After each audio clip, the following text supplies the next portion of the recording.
Chicken fry ചെയ്തെടുത്ത് കറി വെച്ചാൽ നല്ല ഭംഗിയല്ലേ? അതേപോലെ ഫ്രൈ ചെയ്യാതെ അതേ ഭംഗിയിലൊരു ചിക്കൻ കറിയാണ്. ഇൻഗ്രീഡിയൻസ് ആയിട്ട് ഇത്രയും ഐറ്റംസാണ് നമുക്ക് ആവശ്യമായത്. പെട്ടെന്ന് തയ്യാറാക്കാൻ വേണ്ടി കുക്കറിൽ ചെയ്തെടുക്കാം. വെളിച്ചെണ്ണ ഒഴിച്ച് 2 മീഡിയം സൈസിൽ വെല്ലുള്ളി ചെറുതായി കട്ട് ചെയ്തതാണ്.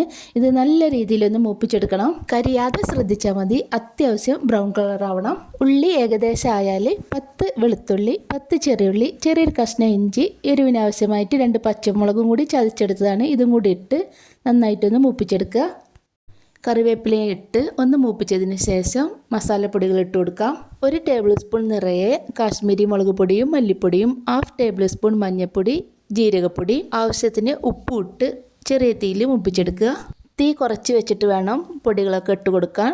കൂടെ തന്നെ 2 തക്കാളി കട്ട് ചെയ്ത് വെച്ചതാണ്. അതും കൂടി ഇട്ട് നന്നായിട്ടൊന്ന് വഴറ്റി കൊടുക്കുക. ചെറിയ തീയിൽ വെച്ചിട്ട് തക്കാളി, ഉള്ളി എല്ലാം കൂടി നന്നായിട്ടൊന്ന് വെന്ത് യോജിച്ച് വരണം. ശേഷം കഴുകി ഊറ്റി വെച്ച 1/2 കിലോ ചിക്കനും കൂടി ഇട്ട് നന്നായിട്ടൊന്ന് ഇളക്കി കൊടുക്കുക. വിസിലില്ലാതെ കുക്കറൊന്ന് അടച്ച് വെച്ച് ഒരു 2-3 മിനിറ്റ് ഇങ്ങനെ തന്നെ വേവിച്ചെടുക്കുക.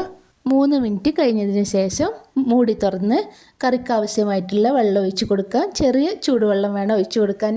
എല്ലാം കൂടി നന്നായിട്ടൊന്ന് യോജിപ്പിച്ച് വെള്ളം തിളച്ചതിന് ശേഷം കുക്കർ അടച്ച് വെച്ച് വിസിലിട്ട് ചെറിയ തീയിൽ വെച്ചിട്ട് വേവിച്ചെടുക്കുക.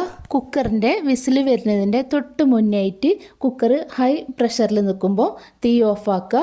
പ്രഷർ മുഴുവനായിട്ട് പോയതിന് ശേഷം കുക്കർ തുറന്നാൽ മതി.